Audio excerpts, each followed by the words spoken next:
वेलून भी कह रहे हैं कि कथा को जल्दी प्रारंभ किया जाए। और अभी तक एक गोपाल जी थे, 2 थे, 3 थे, आज गोपालों जी की गिनती नहीं हो पाएगी। ये सब ठाकुर जी की महिमा है, इन्हीं की महिमा का आशीर्वाद है और इन्हीं के कृपा पात्र हम आप लोग हैं। इनकी कृपा के बगैर एक पत्ता भी संसार में नहीं हिलता है। हम आप कुछ नहीं कर सकते हैं जब तक प्रभु नहीं चाहेगा। परीक्षित जी महाराज, कल कथा का प्रसंग चल रहा था।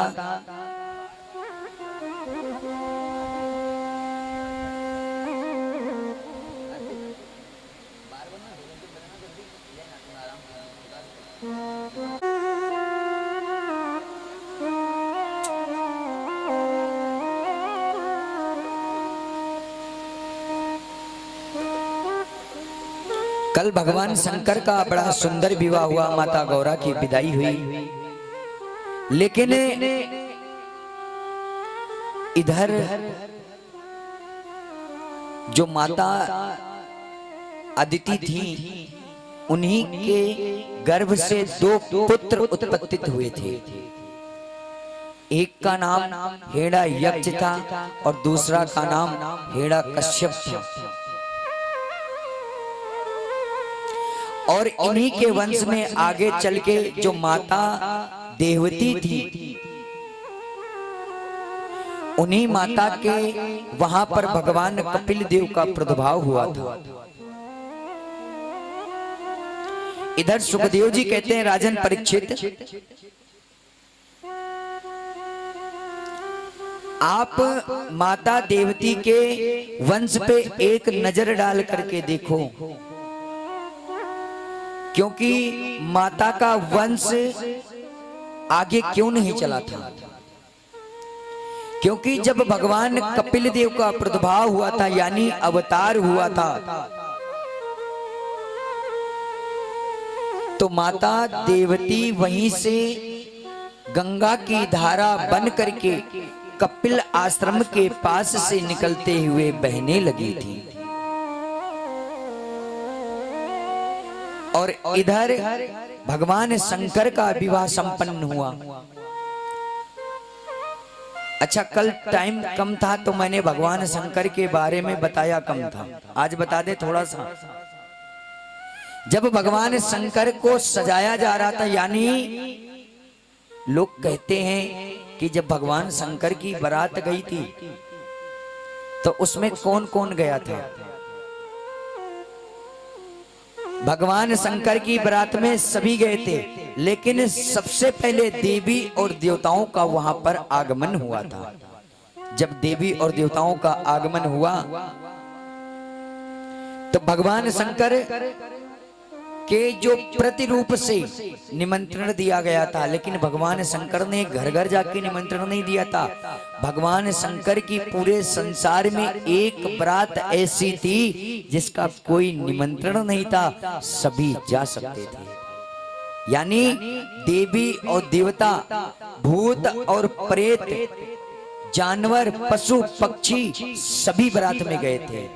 लेकिन भगवान भोलेनाथ कपड़ा तो पहनते नहीं थे, बागांबर पहनते थे। लेकिन जब देवी देवता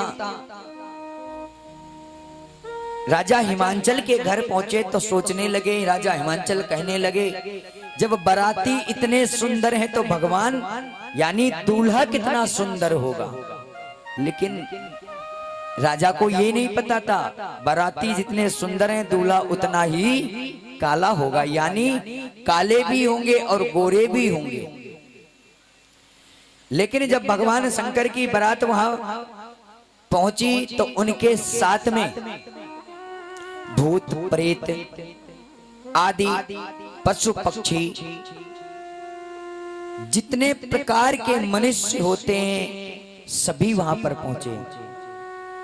लेकिन जब भगवान शंकर की बारात जैसे हम कहते हैं जब शादी विवाह होती है, जब भगवान शंकर की बारात वहां पहुंची थी, जब वहां पर दरवाजा होता है जिसे कहते हैं, जब भगवान शंकर का दरवाजा हो रहा था तो सभी नाच और गा रहे थे। अच्छा ये बताओ, जब भगवान शंकर की बारात पहुंची थी तब माताएं और बहनों ने हल्ला क्यों मचाया था और वहां से डर के क्यों भागी थी?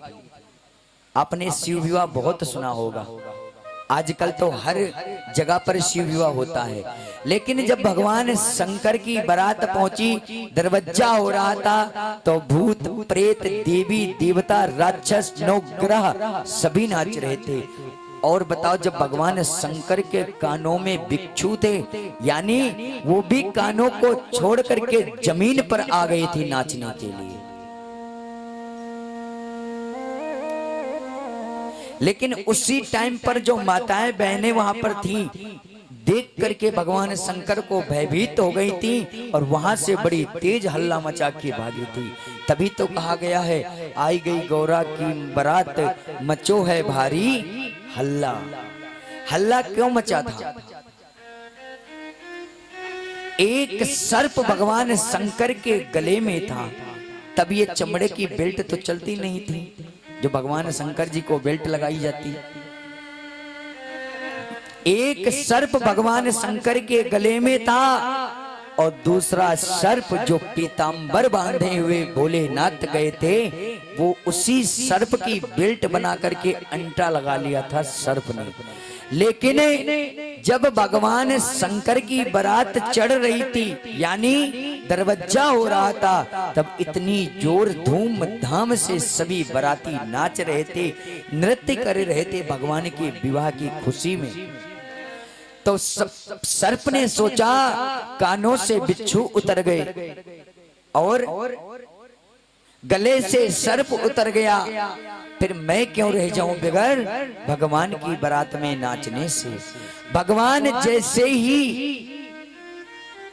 द्वार पर पहुंचे और नृत्य हो रहा था बड़ी जोर से। कैसे नृत्य हो रहा था?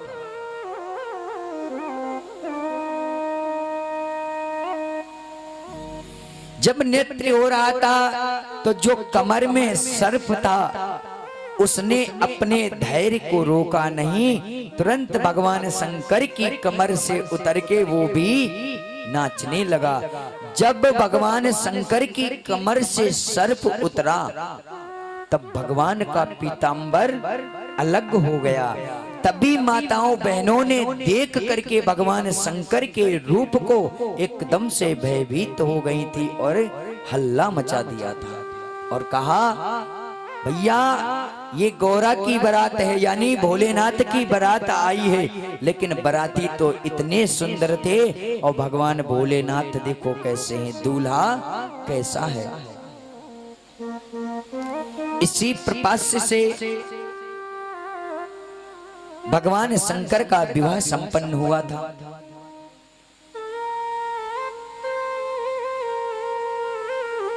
लेकिन इधर सुखदेव जी कहते हैं, राजन परीक्षित,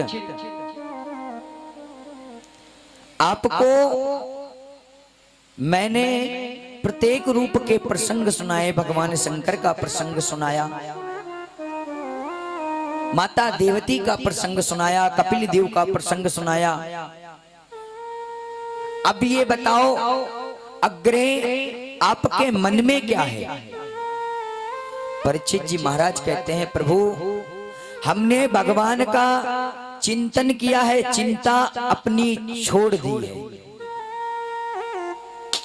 मुझे तो केवल 7 दिवस में हमारी मुक्ति हो जाए, इसीलिए मैंने चिंतन छोड़ दिया है, प्रभु का चिंतन किया है।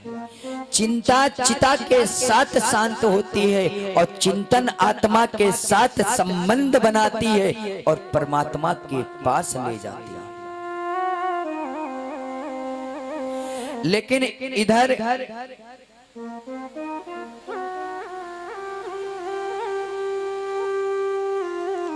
जब सुखदेव जी महाराज राजन परीक्षित से कह रहे हैं कि राजन 5 वर्ष का जो बालक है भगवान की भक्ति हम कैसे भी कर सकते हैं।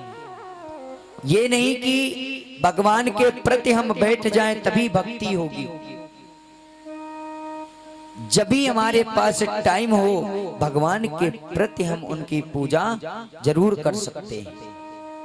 कोई जरूरी नहीं है कि आप मंदिर में जाओ, धूप दीप चढ़ाओ, धन माया चढ़ाओ, फल फूल मिष्ठान चढ़ाओ। भगवान कहते हैं हर परिस्थिति में मुझे याद करो, आपकी पूजा यही है और इसी से मैं आपसे प्रसन्न होता हूं।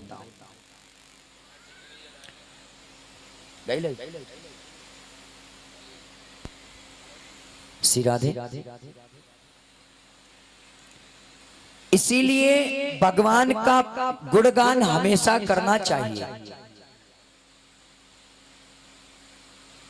अब हम बहुत सुंदर प्रसंग है जो 5 वर्ष के ध्रुव जी महाराज आज भगवान की प्राप्ति कर लेते हैं। राजा उत्तानपाद थे, उनके एक पत्नी थी जिनका नाम सुनीति था। इन्हीं सुनीति महारानी अपने पति के साथ महलों में रहती थी, लेकिन शादी को कई वर्ष हो गए थे, घर में संतान नहीं हुई थी। राजा ने मन में विचार किया कि संतान क्यों नहीं। कुछ समय व्यतीत हुआ, भगवान की कृपा से उनके घर में एक पुत्र का प्रादुर्भाव हुआ जिनका नाम ध्रुव जी है। बोलो ध्रुव जी महाराज की जय। अब यही ध्रुव जी महाराज अपनी माँ के साथ में रहते हैं महलों में। लेकिन एक बार राजा वन में गए, वन में जाने के बाद एक उन्हें स्त्री मिली। उसी स्त्री के साथ में राजा ने विवाह कर लिया जिसका नाम सुरुचि था। राजा ने जब विवाह कर लिया और घर लेकर के आए, घर लाने के पश्चात में माता सुनीति ने पूछा, स्वामी ये कौन है? राजा उत्तानपाद ने बड़ा सुंदर जवाब दिया कि देवी ये तुम्हारी छोटी बहन है। जैसे इस बात को राजा उत्तानपाद ने कहा, तुरंत माता सुनीति कहने लगी, स्वामी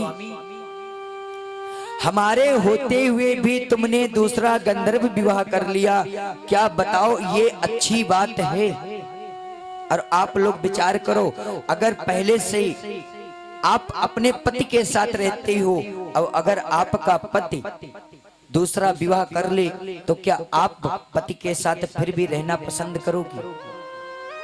यही माता सुनीति ने कहा कि स्वामी आपने दूसरा विवाह कर लिया, मुझे कोई आपत्ति नहीं, लेकिन एक बार मुझसे पूछ तो लेते।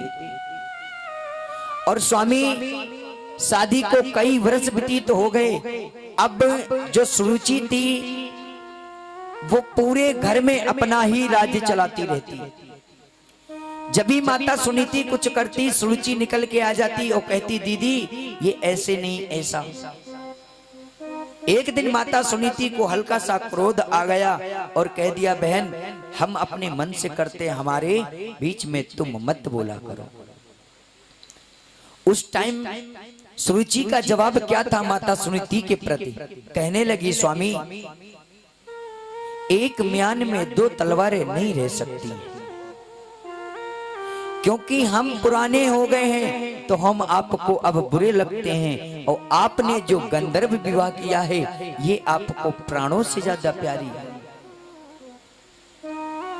इधर माता सुनीति ने इसी बात को राजा उत्तानपाद से कहा और कह दिया, स्वामी ये आप अपने महल को संभालो, हम और हमारा पुत्र पर्णकुटी बना करके उसमें हम वास कर लेंगे। लेकिन कहते नहीं है, जब हाई कमान पति के पास आदेश जाता है तो पति उसी हाई कमान की बात, हाई कमान किसे कहते हैं पता है आपको?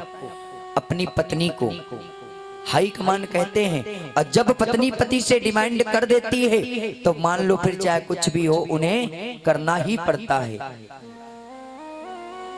और आजकल यही होता है, अगर पति अनपढ़ जाहिल गंवार मिल जाए और पत्नी पढ़ी लिखी मिल जाए तो बड़ा पति की मट्टी खराब होती है, मतलब पति घुट घुट कर जीता है। कैसे बता दूं? क्योंकि ऐसा कहा गया है, संतों ने बताया है। और जिस पत्नी ने अपने पतिव्रता धर्म को नहीं निभाया, समझ लो उसको घोर नरक में जाना पड़ता है।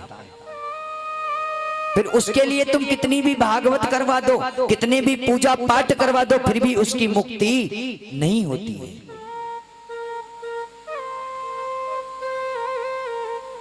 पति परमेश्वर का रूप बताया गया है, और दूसरा हमारे पति जो होते हैं वो ठाकुर जी होते हैं।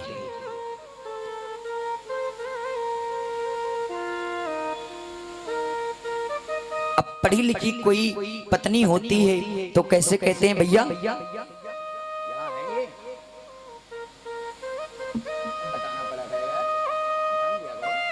बलवा के बिहारी लाल की कैसे होती है पत्नी आजकल की? थोड़ा सा बताएंगे क्योंकि टाइम कम है और प्रसंग कथा के ज्यादा हैं, तो आनंद हर प्रपंच से लेना चाहिए। हो बन्नी पढ़ी लिखी है मिली, पति मिला है अंगूठा छाप। आज जब पति अंगूठा छाप मिल गया और पत्नी पढ़ी लिखी मिल गई, हो बन्नी AMBA पास, पति मिला अंगूठा छाप। बन्नी पास, पति मिला अंगूठा छाप। बन्नी MA पास, बन्ना मिला अंगूठा छाप। बन्नी MA पास, बन्ना मिला अंगूठा छाप। बन्ना मिला अंगूठा छाप, बन्ना मिला अंगूठा छाप। बन्ना मिला अंगूठा छाप, बन्ना मिला अंगूठा छाप। बन्नी पढ़ी लिखी विद्वान, बन्ना मिला अंगूठा छाप। बन्नी पढ़ी लिखी विद्वान, पति मिला अंगूठा छाप। अब पति तो अंगूठा छाप रहा और पत्नी पढ़ी लिखी है। अब पति जब पढ़ना ही नहीं जानता तो बाहर के काम क्या कर पाएगा? कैसे अपना कारोबार करेगा? या तो किसी की मजदूरी करेगा और या तो स्वयं घर पे रहेगा। जब पत्नी अगर कमाएगी तो पति खाएगा। लेकिन अब पत्नी की घर में चलती है, और ये कलयुग में ज्यादातर पत्नी की ही चलती है, क्योंकि जब हाई कमान का आदेश होता है तो पति बेचारे कुछ नहीं करते, शांत हो जाते हैं। और ऐसा ना कहीं कथा में हम आपको बता रहे हैं, आप जाके घर पे कहीं करो, पता चले कल से कह दें यहाँ के स्वामी कि कथा में मत जाओ, ब्याज जी तो भड़काते हैं हमारी बीवियों को। समय के अनुसार सेवा करनी चाहिए। बहू भी ऐसी हो ज्यादा पढ़ी लिखी नहीं हो, और पति भी ऐसा हो ज्यादा घिसा पिटा ना हो, मतलब पढ़ाई में बिल्कुल गंवार ना हो। पत्नी कम पढ़ी होगी तो चलेगा, लेकिन पति थोड़ा सा पढ़ा लिखा होना चाहिए। आज माता सुनीति के घर यही हुआ। जो सुरुचि थी, उन्होंने अपने पति को अपने वश में कर लिया था, तो उन्होंने अपनी पहली वाली पत्नी का सम्मान नहीं करते थे। जब वो सम्मान नहीं करते तो माता सुनीति ने सोचा मेरी तो इस घर में कदर नहीं है, और जितना प्रेम मेरे स्वामी मुझसे करते थे, आज उससे ज्यादा अपनी दूसरी पत्नी को प्रेम करते हैं। लेकिन इधर माता सुनीति के पास उनका पुत्र रहता था। आज माता सुनीति ने सुरुचि से कहा, बहन ये महल राजपाट सब तुम्हारा है, मैं सब छोड़कर जा रही हूं। आज माता सुनीति वहां से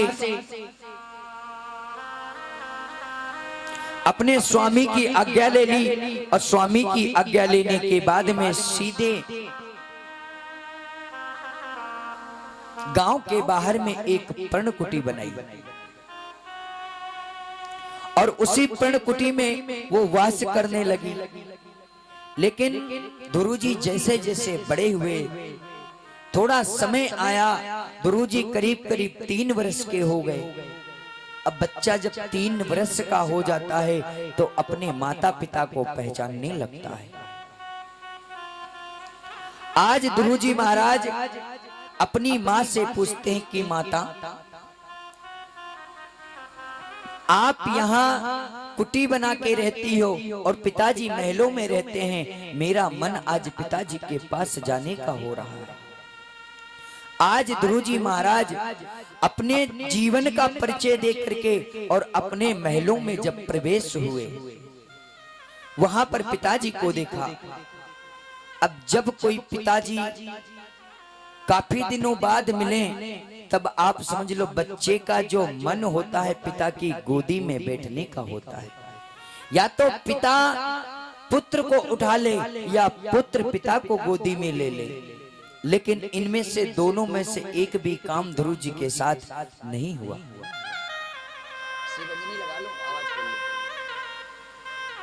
आवाज बढ़ा लो।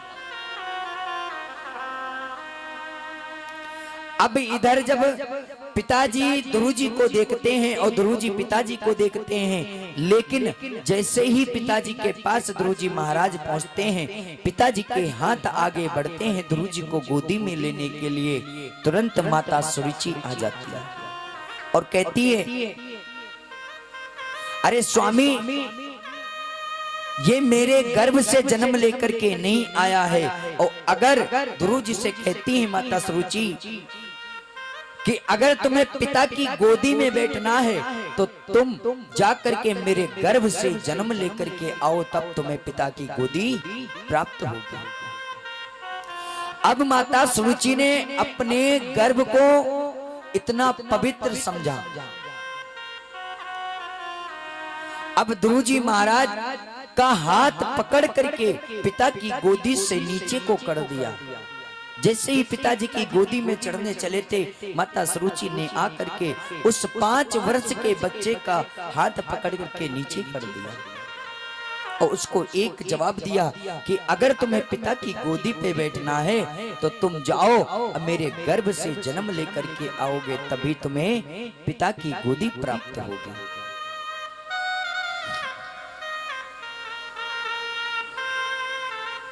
लेकिन ध्रुव जी महाराज का जैसे ही हाथ पकड़ के नीचे किया, ध्रुव जी महाराज को बड़ी तेज से क्रोध आया, लेकिन फिर भी ध्रुव जी महाराज ने क्रोध नहीं दिखाया और रोने लगे। आज एक पिता के सामने पुत्र रो रहा है, लेकिन पिताजी की इतनी हिम्मत नहीं हो रही कि पुत्र को अपनी गोदी में ले ले। आज ध्रुव जी महाराज रोते रोते अपनी माता के पास पहुंचे और कहने लगे, मैया,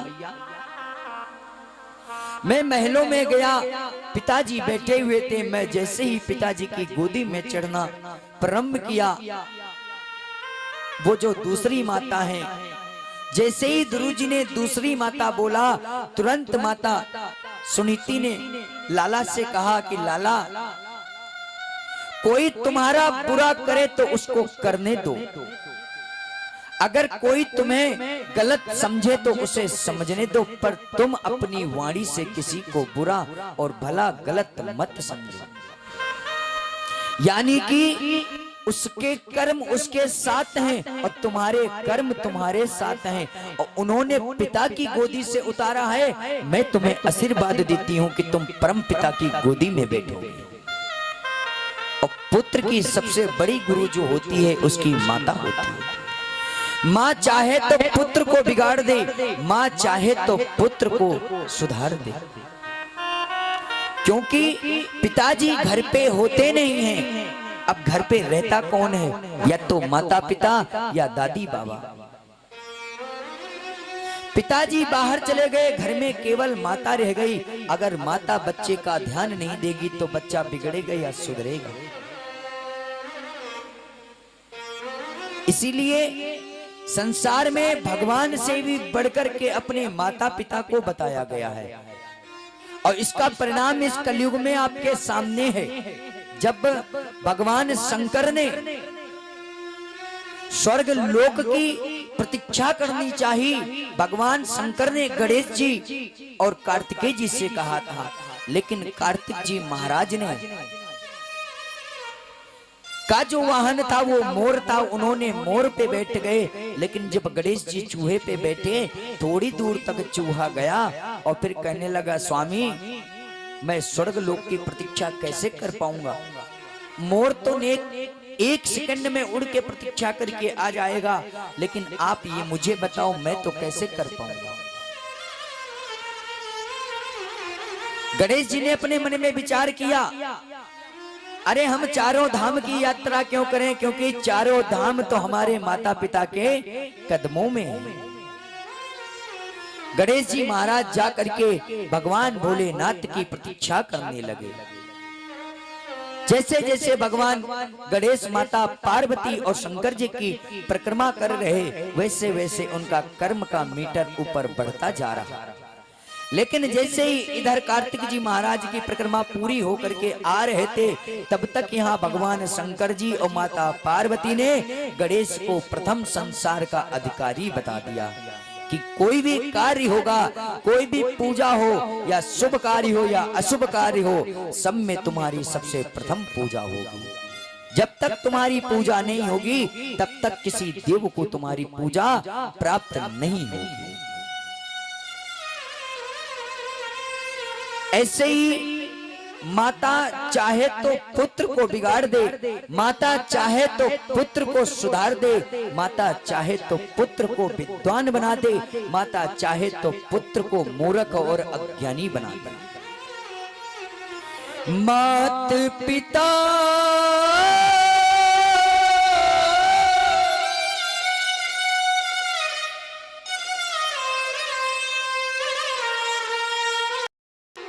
बंदन करो तुम्हार,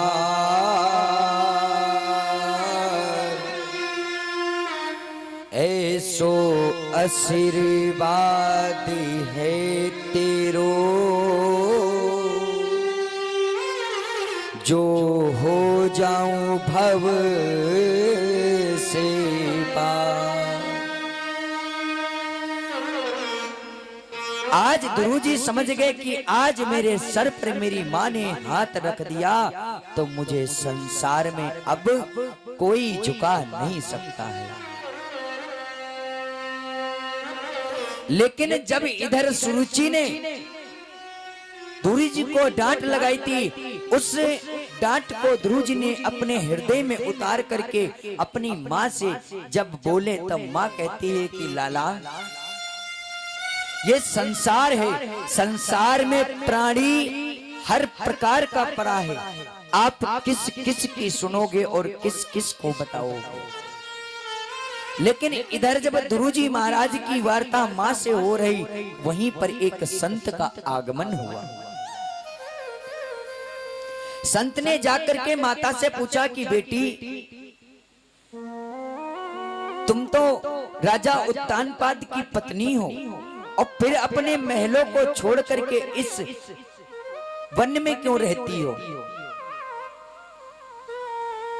माता सुनीति ने संत महाराज से बताया और कहने लगे कि महाराज मेरे पति जो स्वामी हैं, यानी एक दिन वन में घूमने गए थे, वहां पर एक स्त्री के साथ गंधर्व विवाह कर लिया। अब स्वामी आप ही बताओ महाराज कि एक म्यान में 2 तलवारें रह सकती हैं? हम जब भी कोई कार्य करते हैं तभी मेरी सौत आकर के मुझे रोक देती, कभी मेरे पुत्र को परेशान करती, कभी मुझे परेशान करती, तो आप बताओ मैं वहां कैसे गुजारा कर सकती?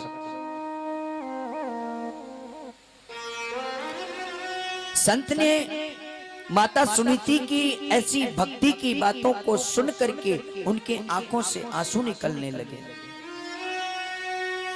प्रेम अपार है तेरा सोची, कोई न पार पावेगा। इस प्रेम की धारा बहती है,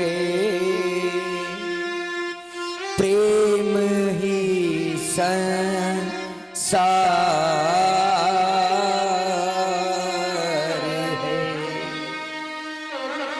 अरे कोई जरूरी नहीं है कि प्रेम आप अपने पति से करो, प्रेम आप अपने माँ से भी कर सकते हो, प्रेम अपने भाई बहन से भी कर सकते हो, प्रेम पूरे संसार में कर सकते हो। और जहाँ प्रेम की भाषा होती है वहां पर नफरत नहीं होती। प्रेम से तुम संसार को जीत लोगे, प्रेम से अपने दुश्मन को भी अपना दोस्त बना लोगे। और अगर तुम्हारे अंदर प्रेम नहीं है, हृदय में तुम्हारे कृष्ण भक्ति नहीं है, तो आप अपने घर में रह करके भी अपने घर वालों के बैरी रहोगे।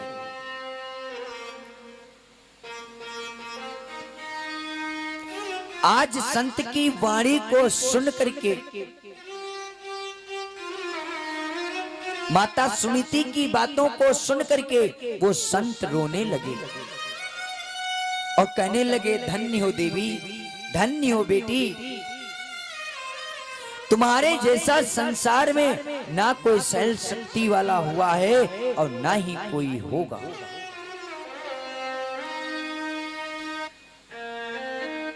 इसीलिए संतों ने कहा है कि माता और पिता से बड़ा कोई धर्म नहीं और माता पिता से बड़ा कोई गुरु नहीं।